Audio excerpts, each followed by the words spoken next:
మనమందరం మన సమయాన్ని ఖర్చు చేసుకుంటూ ఇక్కడ రావడానికి గల ముఖ్య కారణం ఏమనగా ఒకే ఒకరు. ఆయన ఒక వ్యక్తి కాదు, ప్రజల శక్తి. ఆయన ఎవరో కాదు, మన సీతారాం యేచూరి గారు. ఆయన ఎందుకు ప్రజాశక్తి అని అంటున్నామంటే ఆయన గురించి కొద్దిగా వివరణ ఇచ్చుకుంటే 1952లో ఆయన జన్మించారు. ఆయన స్టూడెంట్ దశలో ఆల్ ఇండియా ఫస్ట్ ర్యాంక్ సాధించినటువంటి గ్రేటెస్ట్ స్టూడెంట్. ఆయన టెన్నిస్ వంటి టెన్నిస్ వంటి ఆటలో ఆయన మంచి ప్లేయర్. ఆయన స్టూడెంట్ ఫెడరేషన్లో సభ్యత్వం కలిగి ఉంది. అప్పటి ప్రజలు ధైర్యాన్ని పాతేసుకున్నారో తెలియదు కానీ 500 మందిని వెంట పెట్టుకొని ప్రభుత్వ కార్యాలయమైనటువంటి పిఎం ఆఫీస్ని చుట్టుముట్టి జోరు నా ప్రసంగాలు చేసుకుంటూ అక్కడ ఉన్నటువంటి పిఎంని మేమందరం లోపలికి వస్తామని అడిగితే వద్దు 5 మందిని రమ్మని చెప్తే ఆ 5 మందిలో ఈయన కూడా అక్కడికి వెళ్ళి మెమరాండంని నిర్భయంగా చదివినటువంటి ఒక చైతన్య యువ సారథి మన సీతారాం గారు. అలాగే ఈయన కాకినాడ వాసి అయి 3 సార్లు జాతీయ ప్రధాన కార్యదర్శిగా నియమితులైనందుకు మనం తెలుగు వాళ్ళుగా గర్వించవద్దగ్గది. ఎన్నో పుస్తకాలు చదివారు, మరెన్నో పుస్తకాలు రాశారు. ఈయన ముఖ్యంగా కమ్యూనిస్టు పోరాట యోధుడైనటువంటి పుచ్చలపల్లి సుందరయ్య గారికి మనసులో ఒక ఆవేదన ఉండేది. ఏమని, నాకు మా తర్వాత ఈ పార్టీని, ఈ లెగసీని అలాగే కంటిన్యూగా తీసుకెళ్ళడానికి ఒక శక్తివంతమైన వ్యక్తి వ్యవస్థ కావాలని ఒక ఆవేదన ఉండేది. వెతుకుతూ ఆలోచిస్తూ యువతను చూస్తున్నటువంటి సమయంలో ఈయన మైక్ అందుకుంటే, గలం విప్పితే ఎంతటి మేధావైనా సరే చెవులను ఒక 8 మందం సైజు పదులు చేసుకొని వెన్నముతను ఠారుగా నిలబెట్టుకొని విని ఇంటికి వెళ్ళి ఈయన చెప్పినటువంటి స్పీచ్ను ఆలకించాలి. అంతటి వక్త, ముక్కుసూటి వ్యక్తి, వాగ్దాటి, న్యాయపరి అయినటువంటి ఇతనే కదా మనకు కరెక్ట్ అని భావించి ఇతనికి సిపిఎం కమ్యూనిస్టు భావజాలను కలిగించి అధ్యక్షత వహించేందుకు అప్పచెప్పితే ఆయన నానమ్మ గారు మదన పడేవారు. మా వాడు చాలా శ్రమిస్తున్నాడు, కష్టపడుతున్నాడు, ఇబ్బంది పడుతున్నాడని ఎలాగోలా పుచ్చలపల్లి సుందరయ్య గారి వద్దకు వెళ్ళి, అయ్యా మా వాడిని వదిలేయండి, ఎవరినైనా చూస్ చేసుకోండి అని అడిగితే, సరే అమ్మ, దేశం మొత్తం మీద ఈయన సీతారాం లాంటి ఒక్క వ్యక్తిని చూపించు, ఇంత నాలెడ్జ్ ఉన్న ఒక్క పర్సన్ని చూపించు, మొత్తాన్ని వదిలేసి నేను ఆయనతో నడుస్తానమ్మా అని చెప్పారు. అప్పుడు 72 సంవత్సరాల వయసు ఈయనకు చదువు తాలించినప్పుడు ఎన్ని ఎన్ని ఎన్ని ఎన్ని ఎన్ని కష్టాలు, ఎన్ని అభ్యుదయ భావాలు, ఎన్ని పోరాటాలు, ఎన్ని నిద్రలేని రాత్రులు, ఎన్ని ఆకలి తప్పికలు, ఇంట్లో వాళ్ళకు దూరం ఉన్న సమయాలు, అవన్నీ 4 గోడలకు ఆయన ఆత్మసాక్షి మాత్రమే తెలుసు. అప్పుడు మనసుకు ఆలోచించుకుంటే మోయగలిగిన శక్తి ఉన్న వాళ్ళకు మాత్రమే దేవుడు బరువు మోసే బాధ్యతలు ఇస్తాడని అర్థమైంది.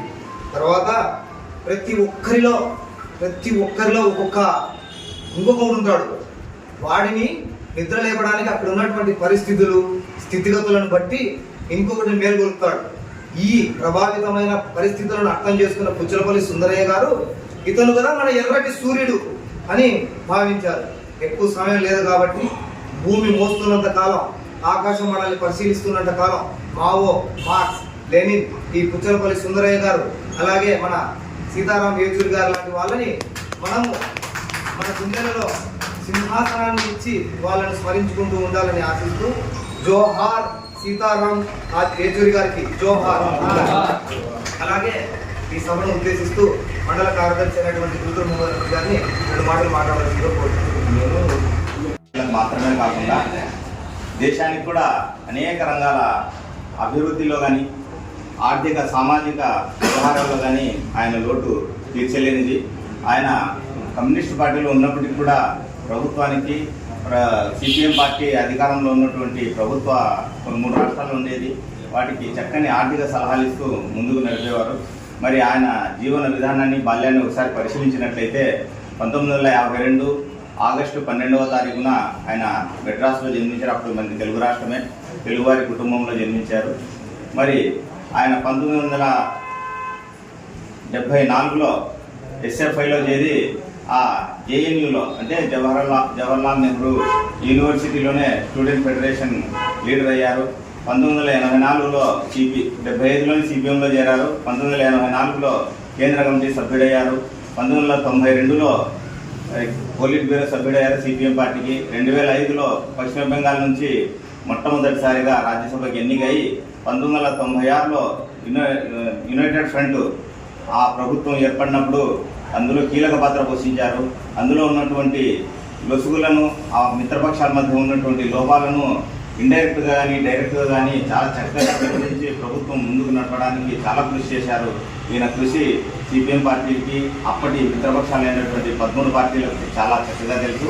దేశంలో అనేక మంది ఆర్థిక మేధావులు కూడా ఈరోజు కన్నీరు పెడుతున్నారు ఈయన చనిపోవడం వల్ల. మరి అలాగే ఈయనకు ఇంద్రాణి మజుందార్ అని మొదటి భార్య, అలాగే సీమా చిస్తి అనే రెండవ భార్య, 2 భార్యలు ఉన్నారు. ఈయన తండ్రి గారు సర్వేశ్వర సోమయాజులు ఏపీఎస్ ఆర్టీసీలో ఇంజనీర్ గాను, ఈమె తల్లి కల్పకం ఏచూరి గారు. అంటే కల్పకం ఏచూరి గారు ఎంఏ ఎంఫిల్ చదివి ఉద్యమ నాయకురాలుగా పనిచేసి ఈయనకు 72 సంవత్సరాలు. అంటే ఈమె తల్లి ఎంత వయసు ఉంటుంది? ఆ కాలంలోనే ఎంఏ ఎంఫిల్ చదివి ఆనాటి స్వాతంత్ర సమరయోధులు దుర్గాబాయి దేశ్ముఖ్ ప్రియ శిష్యురాలుగా వీళ్ళ తల్లిగారు ఉన్నారు. ఆమె గొప్ప ఉద్యమకారురాలు. ఆమె బ్లడ్లో నుంచే ఈయన కూడా అదే వచ్చింది. మరి అదేవిధంగా ఇందిరాగాంధీని సైతం పక్కన నిలబెట్టుకొని ఆ ఇందిరాగాంధీని అప్పటికప్పుడే జేఎన్యూ వైస్ ఛాన్సలర్గా రిజైన్ చేయించిన ఘనత సీతారాం యేచూరిది. 5 మంది విద్యార్థులు మాత్రమే ప్రధానమంత్రి గారితో మాట్లాడడానికి అనుమతిస్తామని చెప్తే, లేదు వస్తే అందరికీ అనుమతి ఇవ్వండి, లేదంటే మేము ఇక్కడే ధర్నా చేస్తామని ఇందిరాగాంధీ ఇంటి ముందర జేఎన్యూలో సభ జరుగుతుంటే పోలీసులు అక్కడికి వెళ్తే, అయితే ఇక్కడ చేస్తే మీరు చేయనివ్వరా, ప్రధానమంత్రి ఇంటి దగ్గరే చేస్తామని 500 మంది విద్యార్థులను తీసుకొని ప్రధానమంత్రి ఇంటి దగ్గరికి వెళ్ళారు. మరి ప్రధానమంత్రి గారు లోపలికి 5 మందిని అనుమతించమంటే పోలీసులు ఒప్పుకోలేదు. సెక్యూరిటీ వాళ్ళు ఒప్పుకోకుంటే, లేదా అందరినీ రమ్మంటే ప్రధానమంత్రి గారే తల ఉంచి సరే అందరినీ రమ్మని చెప్పిన కాంపౌండ్లోకి వెళ్తే, ఆ కాంపౌండ్లో పక్కన ప్రధానమంత్రి గారు అయితే ఏంటి మీ సమస్య అంటే, మీరు రాజీనామా చేయడమే మాకు కావాల్సిన మీ సమస్యకు పరిష్కారం అని చెప్పి ఆమెతో వెంటనే ఆమె వెళ్ళి ఆ అర్ధగంటలోనే ఆమెతో రిజైన్ చేయించిన ఘనత ఒక్క సీతారాం యేచూరి గారికే దక్కుతుంది. ఆ విధంగా ఉద్యమకారుల్ని ఎన్నో ప్రభుత్వ జరిపినటువంటి గొప్ప నేత. కూరకు తాలింపు, చీరకు జాడింపు, మాటకు లాలింపు అనే ఏ విధంగా ఉంటుందో ఎక్కడ కూడా ఆవేశపడకుండా ప్రతి మాటలో కూడా సభ్యతా సంస్కారం, బెస్ట్ పార్లమెంటేరియన్గా ఉండి రాజ్యసభలో ముందుకు నడిపిన వ్యక్తి. ఈయన చెప్పే భావజాలాన్ని కానీ ప్రధానమంత్రులు, కేంద్ర మంత్రులు, కాంగ్రెస్ ఉండొచ్చు, బీజేపీ ఉండొచ్చు, ఎవరైనా ఉండొచ్చు, ఈయన మాట్లాడినంతసేపు శ్రద్ధగా విని దానిలో ఉన్న ఎన్నోసార్లు మనం చూసాం. మన్మోహన్ గారు కానీ, మోడీ గారు కానీ ఈయన మాట్లాడుతుంటే బుక్ తీసుకొని నోట్ చేసుకునేవి మనం టీవీలో తీసుకుంటాం. అంటే అంత చక్కగా ప్రభుత్వానికి సలహా ఇవ్వగలరు. వామపక్ష భావాలు ఉన్నప్పటికీ కూడా వీళ్ళ సలహా మనం తీసుకోవాలని ప్రధానమంత్రిని సైతం ఆకర్షణ చేసినటువంటి గొప్ప ఘనత కలిగిన నేత ఈరోజు మనకు లేకపోవడం బాధాకరం. నిజమైనప్పటికీ ఆయన ఇలా సంపూర్ణ ఆరోగ్యవంతుడు కూడా న్యూమోనియా వ్యాధితో చనిపోవడం, 2021లో ఆయన కొడుకు కూడా చనిపోవడం బాధాకరం. మరి వారి కుటుంబానికి ఆ దేవుడు ఎల్లవేళలా శాంతి చేకూరాలని ఈ సందర్భంగా తెలియజేసుకుంటూ సెలవు. సీతారాం యేచూరి గారికి మా వంతు ప్రగాఢ సానుభూతి తెలియజేసుకుంటూ నమస్కారాలు తెలియజేసుకుంటూ, సీతారాం యేచూరి గారు 12వ తేదీన మధ్యాహ్నం ఎయిమ్స్ హాస్పిటల్లో తుది శ్వాస ఇచ్చారు. ఆయన మరణమాట చాలా బాధను కలిగించింది. ఆయన ఆత్మకు చాలా శాంతి చేకూర్చాలని కోరుకుంటూ కొన్ని ముఖ్యమైన విషయాలు సీతారాం యేచూరి గారి గురించి మనం మాట్లాడుకుంటే, సీతారాం యేచూరి గారు 1952లో మద్రాసులో స్థిరపడినటువంటి తెలుగు కుటుంబానికి చెందిన వ్యక్తి. ఆయన ప్రాథమిక విద్యాభ్యాసం మొత్తం హైదరాబాద్లో పూర్తి చేసుకొని ఉన్నత విద్యాభ్యాసం కొరకు ఢిల్లీలోని సెయింట్ స్టీఫెన్ కాలేజీలో BA ఎకనామిక్స్ గోల్డ్ మెడలిస్ట్ గాను, దాని తర్వాత జవహర్లాల్ నెహ్రూ యూనివర్సిటీలో MAను ఆయన కంప్లీట్ చేశారు. జవహర్లాల్ నెహ్రూ యూనివర్సిటీలో ఉన్నప్పుడు ఆయన స్టూడెంట్ యూనియన్ పీపుల్ లీడర్గా 3 సార్లు ఎన్నికయ్యారు. ఆయన మొట్టమొదటిసారిగా ఆయన రాజకీయ ప్రస్థానంగా మాట్లాడుకుంటే 1974లో స్టూడెంట్ ఫెడరేషన్ ఆఫ్ ఇండియా SFIలో ఆయన సభ్యత్వం తీసుకొని ఒక ఏడాది కాలంలోనే CPI కమ్యూనిజం భావజాలం ఆయనకి ఎంతగానో నచ్చి పార్టీ సభ్యత్వం కూడా తీసుకున్నారు.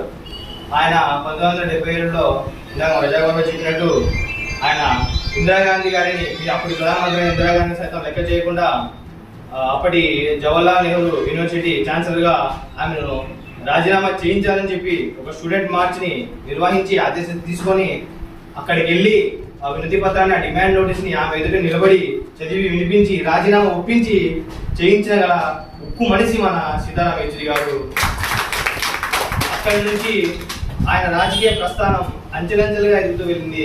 ఆయన 1984లో జాతీయ కార్యదర్శి మెంబర్గాను, 1988లో ఆయన కార్యవర్గంలో సభ్యత్వంగాను, 1992 నుంచి ఆయన పొలిట్ బ్యూరోలో ఆయనకి చోటు దక్కింది. 2004లో ఏర్పడినటువంటి యూనియన్ ప్రోగ్రెసివ్ అలయన్స్ ప్రభుత్వానికి సంకీర్ణ నిర్మాణ ప్రక్రియను ఆయన చురుగ్గా కొనసాగించారు. 2005లో మరియు 2011లో ఆయన రాజ్యసభకు పశ్చిమ బెంగాల్ నుంచి ఆయన ఎన్నుకోవడం జరిగినది. ఆయన పదవీ కాలం మొత్తం రాజ్యసభలో ఎన్నో ప్రజా సమస్యలను ఆయన గలం విప్పి రాజ్యసభ వేదికగా ప్రభుత్వ దృష్టికి తీసుకెళ్లి సమస్యలను పరిష్కారం చేసే విధంగా ఆయన పదవీ కాలం మొత్తం జరిగింది. ఆయన రాజకీయ ప్రస్థానం ప్రారంభం నుంచే సీతారాం యేచూరి గారు ఒక లౌకిక ప్రజాస్వామ్య ప్రజానుకూల ప్రభుత్వాలు ఏర్పడాలి అని ఆయన ఎంతగానో కృషి చేశారు. నిరంతరం ఆయన ప్రజల యొక్క ప్రాథమిక హక్కుల కోసం పోరాడారు. ఆయన హింసకు వ్యతిరేకించారు. భిన్నత్వంలో ఏకత్వాన్ని పూర్తిగా నమ్మినటువంటి వ్యక్తి మన సీతారాం యేచూరి గారు. సీతారాం యేచూరి గారు ఆయన గురించి మాకు చెప్పుకోగలిగితే ఆయన ఒక ప్రభావశీలుడైన ఒక మేధావి, ఒక అభ్యుదయ గల రచయిత, ఒక శక్తివంతమైన వక్త, నిరాడంబరి మన యేచూరి గారు. ఆయన గుండెల నిండా సామ్యవాదమే. ఆయనతో మాట్లాడితే ఒకేసారి 4 పుస్తకాలు చదివినటువంటి జ్ఞానం వస్తుందని చెప్పి ఆయనతో పరిచయం ఉన్నవారు తరచుగా చెప్పే మాట ఇది. కేవలం సిపిఐఎం తోనే ఈ దేశానికి, దేశ ప్రజలకి, దేశ ఐక్యతకి, ప్రజాస్వామ్యానికి, ప్రజా రక్షణకి, రాజ్యాంగ పరిరక్షణకి సాధ్యమని, మార్గమని మనసా వాచ నమ్మినటువంటి, ఆచరించినటువంటి నాయకుడు మన సీతారాం యేచూరి గారు. ఆయన్ని మనందరం స్ఫూర్తిగా తీసుకొని ఎన్నో పోరాటాలు, ఉద్యమాలు చేసి ఆయన పోరాట వారసత్వాన్ని మనమందరం కొనసాగించాలని కోరుకుంటూ, ఆశిస్తూ నాకు ఇలాంటి అవకాశం ఇచ్చినందుకు ధన్యవాదాలు తెలుసుకుంటూ హ్యాపీ